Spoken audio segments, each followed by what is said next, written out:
Renee Washington. And Renee, why are you here today in front of the courthouse? I'm out here for justice because I feel that anybody should be able to walk where they want to walk at, and you should not be attacked. If it was my child, they would have got time. So I don't see what different it is because they are Jewish. Okay. Anything else, Renee? I just hope justice prevails. Thanks so much.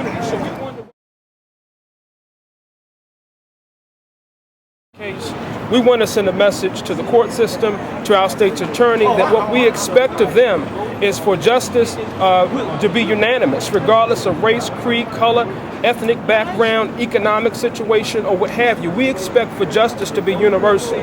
Quite frankly, we believe that the felony charges should have never been dropped, and we hope and pray that the state's attorney would have some sort of revelation of some kind and potentially reinstitute these charges, because to us, in large part, this is essentially police brutality based upon the close relationship that the Shomrim Group has with the Northwestern District Police Department.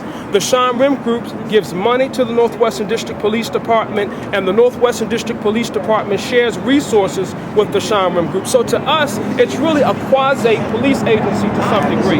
Now, they have done some decent work in Upper Park Heights. We're not debating that, but what we are suggesting is that in this particular instance, this was indeed assault. It was police brutality in large part, and what we are doing is we're standing in solidarity, saying that this is wrong. And as far as we're concerned, if this person was a Jewish boy, it would still be equally as wrong, because an injustice anywhere is a threat to justice everywhere. Have you heard back from Mr. Bernstein about your complaints, Reverend? We haven't, and we've been out here for 3 weeks. There's several different groups that are here. They're represented here. Some of them are not here today for whatever reason, but for the past 3 weeks, there have been several different groups here. And it's been unfortunate because we've been vigilant in relationship to our protest, and we've been professional, but we've articulated our message very clearly. We came with a list of demands on several different occasions, and we were very vocal about where we stood, and we have not received any word back whatsoever. Did his office say that they were not going to comment, or they just have not said anything? Initially, they made a statement, and they indicated that they would not be swayed by this type of demonstration. But the groups that are here today, we subscribe to a grassroots style of activism, and it originates in the civil rights movement. It's happening over in Egypt. It's happening around the world, where people are owning their democratic right to demonstrate, and they are owning their right to challenge government to be better. All right. Anyone else that would like to speak, that we can speak with? You can give me your name, sir. Lamar Harris. Lamar, why are you here today? I'm here because of the racist attacks that occurred in the Park Heights area. As a born and raised native of Baltimore, I see a lot of disparities in race and the treatment of people, and how racism is still alive today, even 2011 with the black president and everything. Racism still occurs on a daily basis. We're dealing with a police brutality situation, and police brutality has not stopped. It's always running rampant within areas of, percentages with black people, where we're strategically targeted on a daily basis. And now where we have an individual who is the suspect of this, or is on trial for this, is not being held accountable at all. They're basically slapping him on the wrist with it and letting him walk away. I mean, he got to flee a country, go to Israel and everything. So we're out here protesting and representing for the people who don't have a voice, for the people who are in Park Heights, who just walk by and don't know the area or something like that, and are profiled by people who don't reach out and say, we have a difference. Let's reach some common ground. So that's why okay. I'm here today. Thanks so much, Lamar.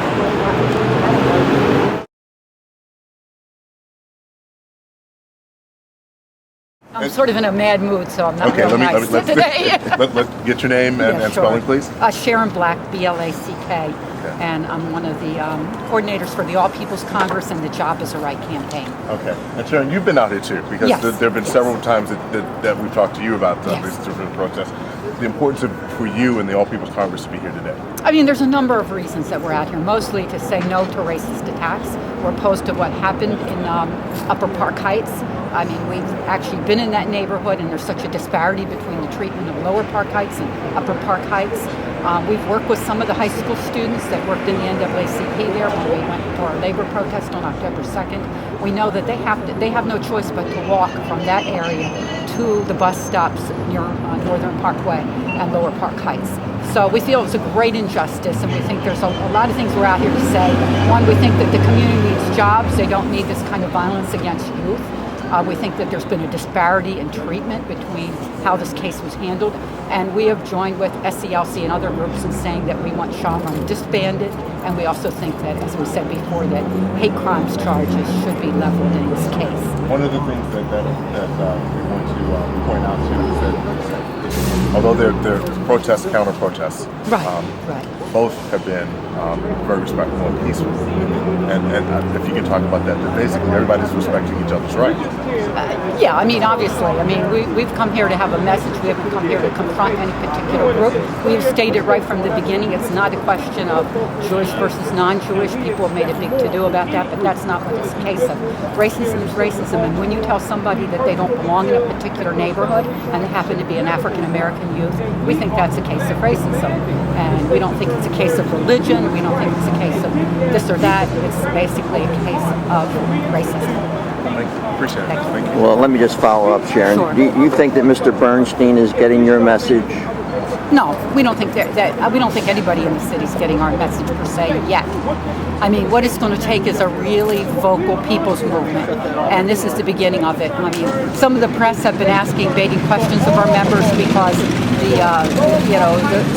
what we call the right-wing supporters of Shomrim have gathered, and they have some large numbers. Well, listen, I've seen them bus people in from their community. They have money, they have resources, so it's easy enough. But our people either are in school, desperately trying to make ends meet, have jobs, low-wage jobs. They have to get up early in the morning. They can't get down here like this at 8:30. We have support. We have the majority of people in this city and in a lot of the colleges throughout the city are in support of this. They're opposed to this kind of racism. But it's sort of like it's an uneven playing field. But that's not going to daunt us, because I think, as C.D. Witherspoon said from the SCLC, Egypt's an example. People weren't expecting that, and sooner or later it's going to spill over. I am heading out to Madison, Wisconsin, as of tonight, to go out there because the workers right there are sitting in the Capitol right now because they're dismantling collective bargaining rights, and they're talking about Egypt, and it's not going to happen overnight. But people, the injustice of the inequalities. From what we've seen, like we're up in the community because we did work to build for the labor march on October 2nd. And they have like extra security all the way from Northern Parkway all the way up. None of those resources are given to Lower Park Heights, which needs jobs and education, health care, all sorts of things that the Lower Park Heights neighborhood needs. But it's neglected. It's neglected. So we're demanding reparations for the community. I mean, reparations for what wasn't given during slavery, what was denied people, and that needs to happen, and it needs to happen as soon as possible. So we're not, we're a little frustrated, at least I am, that the press would bait us about how many people over there and how many people over here when they have the money and the resources, and they don't have to worry about jobs, they don't have to worry about losing anything, they don't have to be worried about going against anything because they are part of the system, and the people out here have a lot to lose. And so I think that we really represent the people of Baltimore. If you look around, you talk to anybody on the street, everybody tell you it's not right when somebody assaults a 15-year-old and breaks their arm, their wrist, and then all assault charges are dropped and they're reduced to misdemeanors. That's injustice. When hate crimes are not leveled against people, when they say you don't belong in this neighborhood, that's a code word for racism. That's right. And everybody should be outraged, regardless of your nationality, because it's an injustice to one is an injustice to all. So, we're heated, but you know what?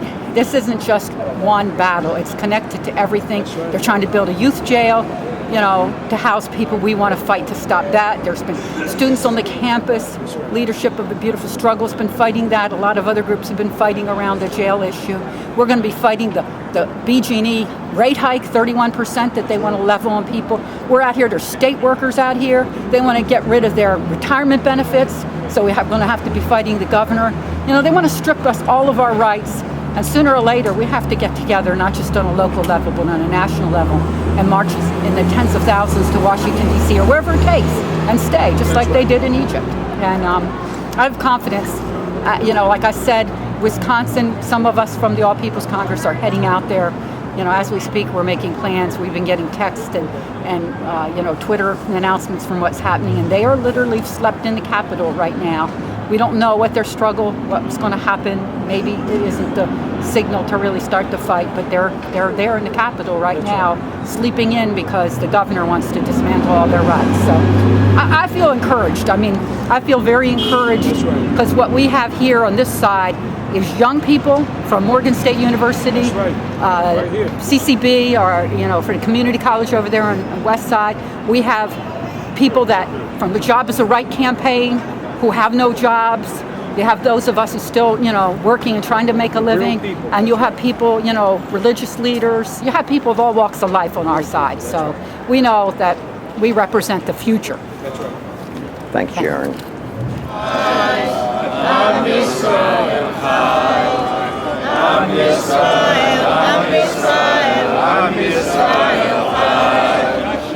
Ora vino